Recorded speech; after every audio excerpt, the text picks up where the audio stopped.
Escola Sabatina começou, te encontrarei com meu Jesus. Olá, tudo bem? Vamos para mais uma lição da Escola Sabatina. Essa semana estamos estudando a lição 3, Memoriais da Graça. E o verso para memorizar está em Josué capítulo 4, versos 23 e 24, que diz: O Senhor, o seu Deus, fez secar as águas do Jordão diante de vocês, até que vocês tivessem passado. Como o Senhor, o seu Deus, fez com o Mar Vermelho, que ele secou diante de nós, até que tivéssemos passado. Para que todos os povos da terra saibam que a mão do Senhor é forte, a fim de que vocês temam o Senhor, seu Deus, todos os dias. A parte introdutória de sábado vai dizer assim que nós, como seres humanos, temos a tendência de esquecer aquilo que não está na nossa vida. Vivemos esquecendo coisas, né? Mas a lição diz que, no entanto, esquecer das nossas necessidades espirituais pode ter consequências graves. E nessa semana vamos estudar sobre a travessia do Jordão e descobrir o que podemos aprender com as experiências do povo de Israel. Domingo vai falar sobre cruzando o Jordão, lá em Josué capítulo 3.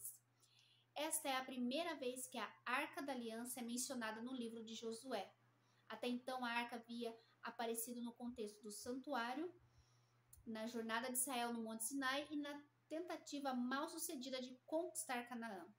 A arca era o objeto mais sagrado do santuário e continha 3 objetos, cada um expressando o relacionamento especial de Israel com Deus. As tábuas dos 10 mandamentos, a vara do sumo sacerdote Arão e uma urna contendo o maná.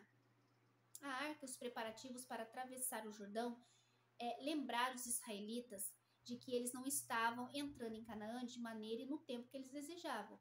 A conquista seria bem sucedida apenas caso seguissem a vontade e o cronograma de Deus. O Senhor entraria em Canaã à frente dos israelitas, como aquele que iria liderar a conquista. A gente percebe aqui que Deus ele quer estar sempre envolvido com todas as atividades do seu povo. E a arca entrando na frente, mostrando que o Deus de Israel estava à frente do povo, mostrava que aquela conquista veio da parte de Deus. E aqui, em Josué capítulo 3, verso 5, tem a palavra santifique. E esse termo, ele se refere a um processo de purificação semelhante ao que os sacerdotes seguiam antes de começar o serviço no santuário. E ao que o povo de Israel realizou antes da revelação de Deus no Sinai. Essa consagração envolvia abandonar o pecado e remover todas as impurezas espirituais. A gente percebe que Deus sempre chama o seu povo à consagração, a tirar os pecados, a imundície do meio deles, para que eles então vejam o grande milagre que Deus vai fazer. O milagre da travessia do Jordão iria provar aos israelitas que a promessa do Senhor de expulsar os povos da terra prometida era digna de confiança.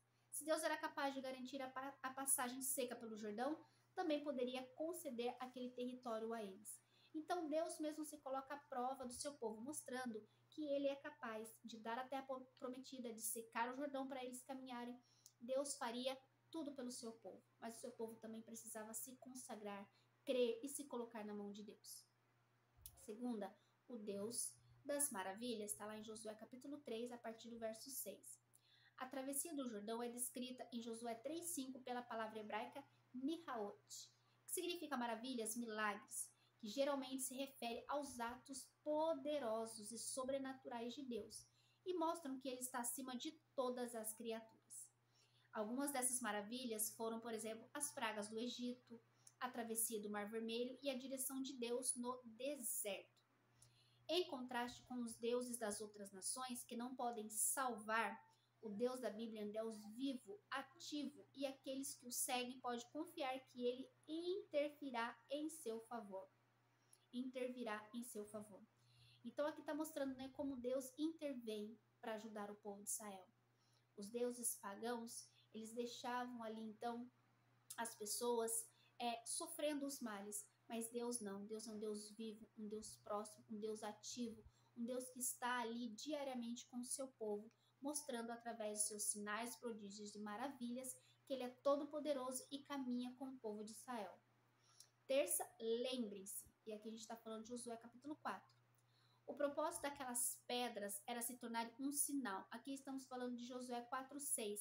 aonde então Deus pede para que o povo construa memoriais ali. Eles construíram com as pedras. E também, né, esse sinal pode se referir a um símbolo, que como um sinal externo de uma realidade mais profunda ou transcendente. Por exemplo, o arco-íris é um sinal da aliança. O sangue nos batentes e nas vergas das casas israelitas também é um sinal. Mais significativamente, o sábado também é um sinal da criação e da presença santificadora de Deus.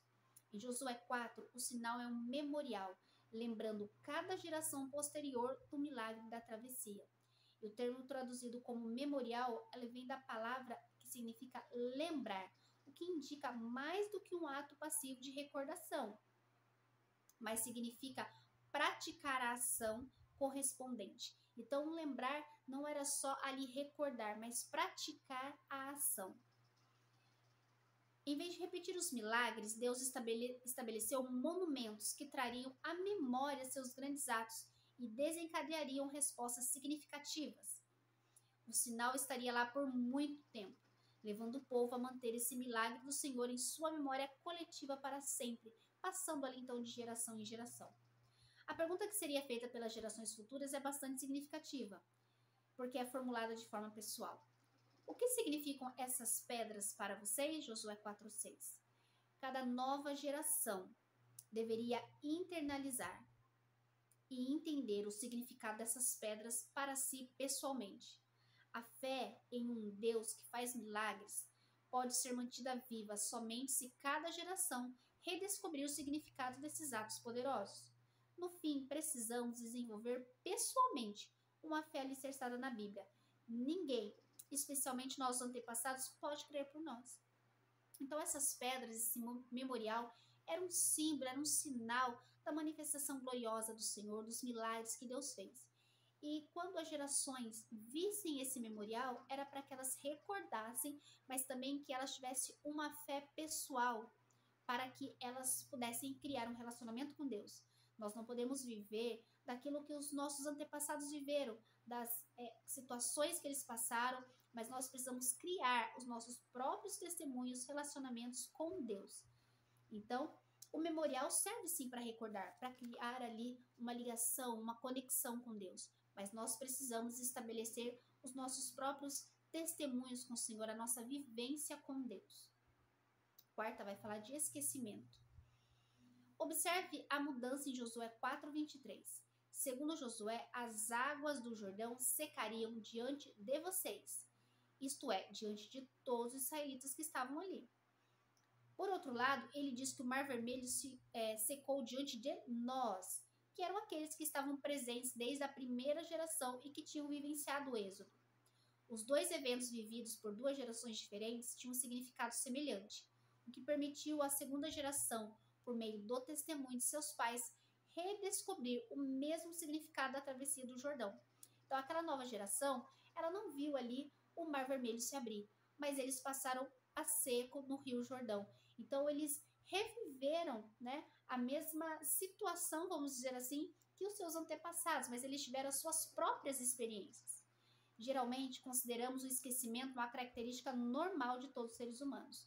No entanto, esquecer-se no sentido espiritual pode levar às consequências sérias. Mesmo hoje, se quisermos manter nossa identidade como um povo que possui um chamado e missão peculiar, teremos que criar ocasiões para renovar nossa memória espiritual, individual e coletiva, a fim de manter em foco de onde viemos, quem somos e qual é o nosso propósito nesse mundo.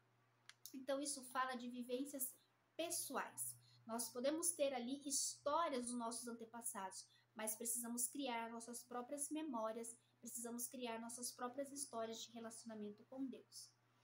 E para terminar, quinta, transformou o mar em terra seca, eles atravessaram o rio a pé, ali nos alegramos nele. Salmo 66, verso 6.